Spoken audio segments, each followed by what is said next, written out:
Namaskaram and welcome back to the very first episode of our brand new series, The Legend of the Crimson Flame.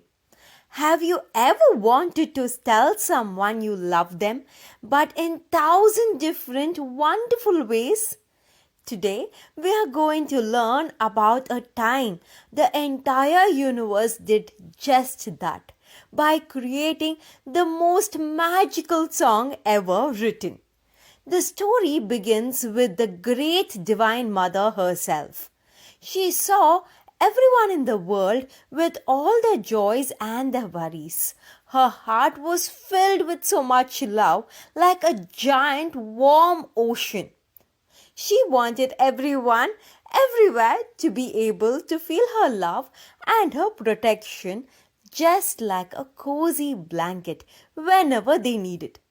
She thought, how can I create a gift, a special key that anyone can use to connect with me? She had a beautiful idea. She decided to call upon the most creative and wise beings in all of creation. She called the 8 Vaag Devis. These weren't just beings. They were the deities of speech, the masters of words and music. You could call them the best songwriters in the entire universe. The Divine Mother asked them to do something that had never been done before.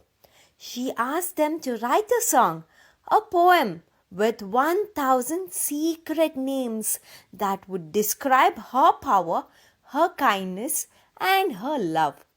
The Vaag Devis were so happy. They didn't use ink and paper.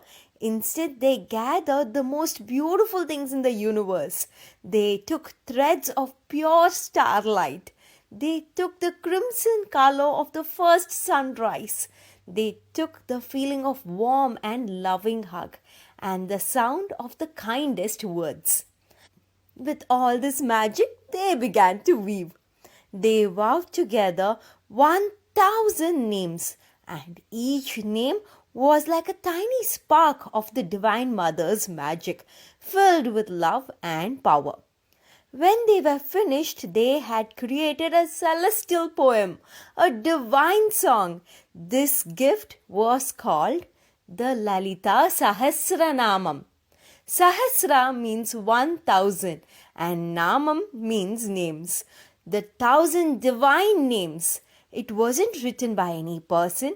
It was a gift sent directly from the heavens for everyone. This beautiful story teaches us something very important. Just like Vaag Devis used their powers to create a loving gift, our words are powerful gifts too. A kind word can be a little spark of light for a friend. A nice story can feel like a warm hug. It reminds us to always use our speech kindly. But what happens to this magical poem next? Who was the very first teacher to receive it and share its secrets? We will find out in our next episode. Thank you for joining me on this journey. Until next time, stay curious and keep shining. Thank you.